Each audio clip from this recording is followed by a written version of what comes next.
പ്രിയ സജ്ജനങ്ങളെ, അമ്പലത്തിൽ പോകുമ്പോൾ ആഹാരം കഴിക്കരുത് എന്ന് കേട്ടിട്ടില്ലേ?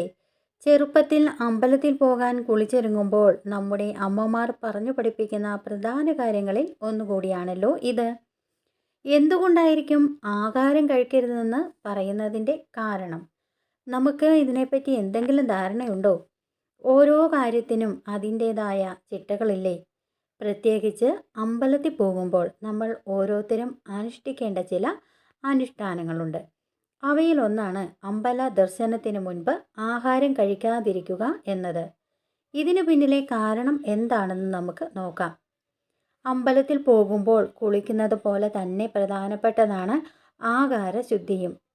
അമ്പലത്തിൽ പോകുന്ന വ്യക്തി പ്രധാനമായും 5 തരത്തിലുള്ള ശുദ്ധിയാണ് പാലിക്കേണ്ടത്. ശരീരശുദ്ധി, ആകാരശുദ്ധി, മനസ്സിൻ്റെ ശുദ്ധി, വാക്കിലെ ശുദ്ധി,